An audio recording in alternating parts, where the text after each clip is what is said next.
Assalamualaikum warahmatullahi wabarakatuh. Halo semua, perkenalkan nama saya Mia Wulandari Setianingsih. NIM saya 2020102175 dari Fakultas Hukum, Bisnis dan Ilmu Sosial. Kelas saya A2 Manajemen di semester 1. Adapun tujuan saya untuk membuat video kali ini adalah untuk memenuhi tugas dalam mata kuliah Pancasila. Halo semua, kali ini saya akan membahas berdasarkan pengalaman dan pengamatan saya memaknai kondisi pandemi COVID-19 saat ini. Yang pertama, makna kondisi pandemi COVID-19 itu sendiri adalah, dalam istilah kesehatan, pandemi berarti terjadi wabah suatu penyakit yang menyerang banyak korban serempak di berbagai negara. Sementara dalam kasus COVID-19 ini, Badan Kesehatan WHO menetapkan penyakit ini sebagai pandemi karena seluruh warga dunia berpotensi terkena infeksi penyakit COVID-19. Pandemi COVID-19 ini di Indonesia telah melewati 10 bulan lamanya dan belum akan berakhir dalam waktu dekat. Dalam hal ini, semua orang yang diharuskan berdiam diri di rumah, semua harus dikerjakan di rumah secara daring, mulai dari bekerja, kegiatan belajar mengajar, pertemuan, hingga seminar harus dikerjakan di rumah. Nah, yang kedua, saya akan membahas tentang apa saja dampak pandemi COVID-19 bagi kalangan milenial. Yang berdampak bagi kalangan milenial adalah yang pertama, susahnya kuliah daring.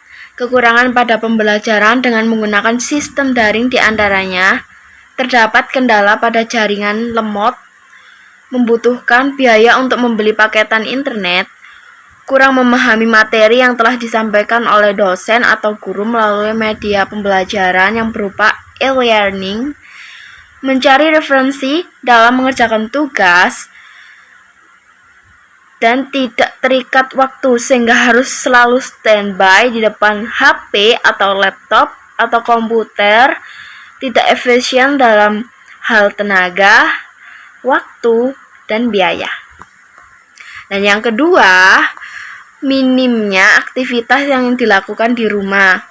Jika selama ini mahasiswa terbiasa bersosialisasi dengan teman di kampus atau di sekolah, nongkrong dengan teman, mengerjakan tugas kelompok bersama, namun saat pandemi ini mereka harus untuk tinggal di rumah sehingga hal itu menjadi terbatasi.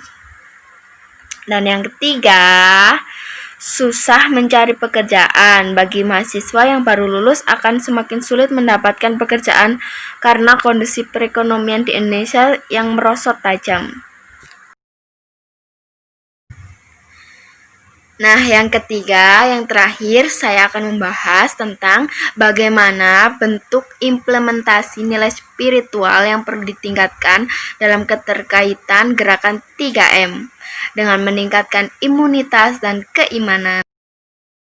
Dalam situasi tersebut, bentuk implementasi nilai spiritual yang perlu ditingkatkan dengan cara mematuhi protokol kesehatan dengan gerakan 3M. Yang pertama, kita harus memakai masker. Dan yang kedua, harus selalu mencuci tangan dengan sabun dan air yang mengalir. Dan terakhir, serta menjaga jarak dan menghindari kerumunan. Dengan meningkatkan imunitas dan keimanan, yang pertama, dalam hubungan manusia dengan Tuhan dalam menghadapi pandemi COVID-19. Seluruh umat beragama, salah satunya adalah umat Islam, meski tidak diperbolehkan untuk beribadah di masjid, tetapi kita tetap melaksanakannya di rumah dengan lebih mendekatkan diri kepada Allah, perbanyak berzikir, mengaji, dan melaksanakan ibadah sunnah lainnya. Gunakan waktu berdiam diri di rumah dengan amalan beribadah. Yang kedua, hubungan manusia terhadap sesama manusia dalam menghadapi pandemi COVID-19. Saling menguatkan, saling berbagi, dan saling tolong-menolong agar pandemi ini cepat berlalu. Kita harus selalu mematuhi protokol kesehatan, yaitu dengan gerakan 3M, yaitu memakai masker, mencuci tangan dengan sabun dan air yang mengalir, serta menjaga jarak dan menghindari kerumunan. Yang ketiga, pemaknaan diri manusia dengan individu dirinya sendiri dalam menghadapi pandemi COVID-19 adalah selama pandemi COVID-19, semua masyarakat di Indonesia harus menjaga imun tubuh agar tetap meningkat dengan cara yang pertama, menghindari stres dan bersikap rileks atau santai, selalu bergembira. Yang kedua, tidak boleh panik. Yang ketiga, olahraga teratur, minimal berjemur di bawah sinar matahari langsung. Yang keempat, mengkonsumsi makanan berserat yang mengandung antioksidan. Yang kelima, mengkonsumsi makanan kaya akan vitamin dan mineral. Dan yang keenam, istirahat dengan cukup. Sekian dari saya terkait pengalaman dan pengamatan saya dalam memaknai kondisi pandemi COVID-19 saat ini. Apabila ada salah kata, mohon dimaafkan ya. Wassalamualaikum warahmatullahi wabarakatuh.